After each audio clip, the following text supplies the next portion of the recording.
filing his income tax. Okay. And our question was, well, what is to decide? Either he did or he didn't. It never occurred to us that he might actually be innocent while at the same time not filing. In the federal government, it is not a felony not to file taxes. Finally, they said, okay, if we're going to get this guy, we're going to have to put it in the state. They called up the IRS agent, Agent Craner. Craner? Yeah. Robert Craner? Mm-hmm. This is Ken Doherty, who's also an investigator with the Illinois Department of Revenue. This is a request for a copy of the delegation of authority order. Right, and I talked to my boss about that, and he said that my badge is that. Badge is the authority.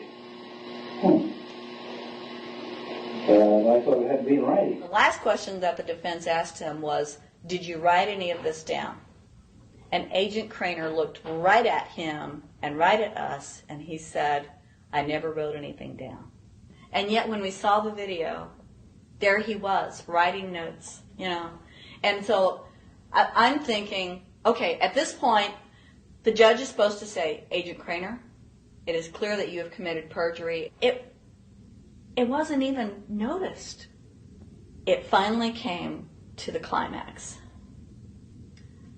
Mr. Harrell looked right at the prosecutor, and he said, I will tell you the same thing I have told over and over again to government officials.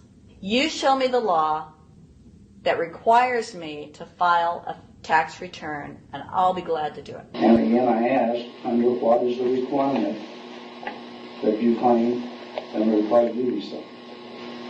And the requirement under the regulations is what section? My question to you is, what particular act are we discussing here that I am liable to do these things that you claim I'm liable to do? Your exact question would be again?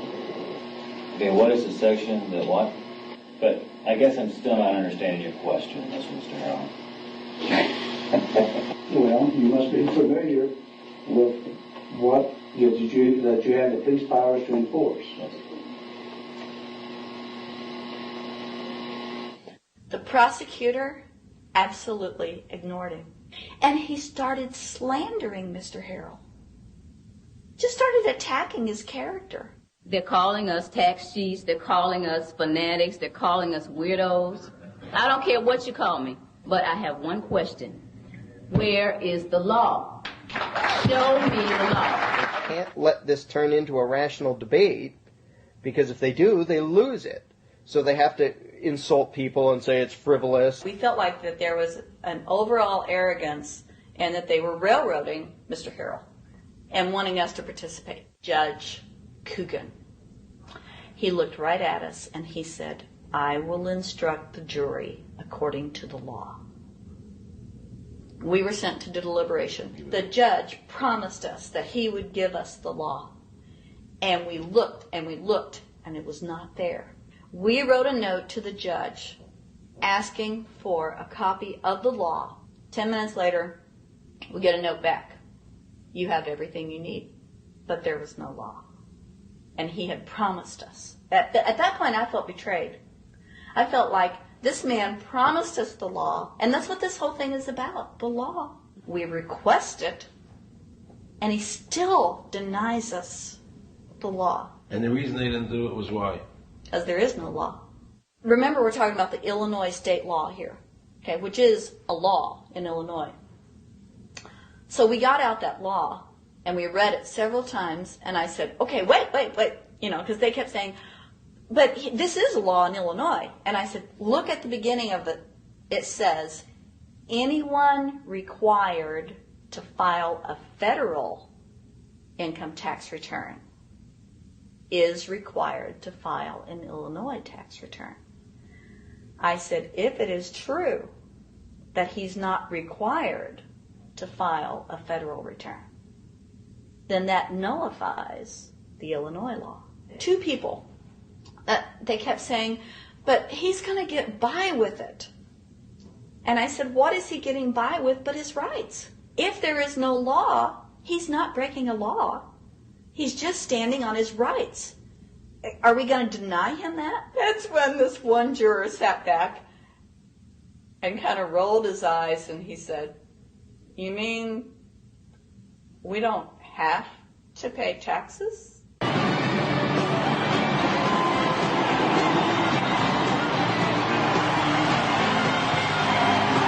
All of a sudden we realized that this trial was much bigger. And the ramifications of this trial were going to be so broad if it actually got out. I mean, it's like we had just discovered this great government secret. And so when we came out for the delivering of the verdict, the judge was, I'm sure, even at this point, I'm sure he still thought we would give a guilty verdict. And the reason I say that is because of the look on his face when the first not guilty was read. His face just turned white.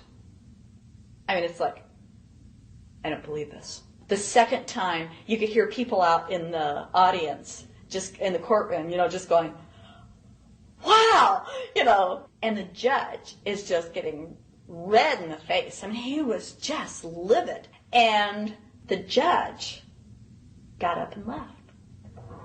I sat there and I thought, this truly is a victory for the people. And I have never felt more patriotic. And I knew that we had done the right thing. I looked at that man, Mr. Harrell, and I thought, the system might not work all the time. But this time, for that man, it did. In November 2004, the government arrested former IRS criminal investigator Joe Bannister. They charged him with fraud for telling the American people the truth about the income tax laws. The jury obviously agreed with Joe. Well, it just showed Mr. Bannister to be honest and straightforward and working within the law. Vernice Coughlan, a Federal Express pilot, claimed there was no law requiring Americans to file an income tax. She also won in court. 24 people were criminally charged by the IRS because they claimed there was no law requiring them to file an income tax return. The fact is, neither the judge, nor the prosecutor, nor the IRS could bring that statute in there because it's not in the books. The jury came back with an acquittal for everyone.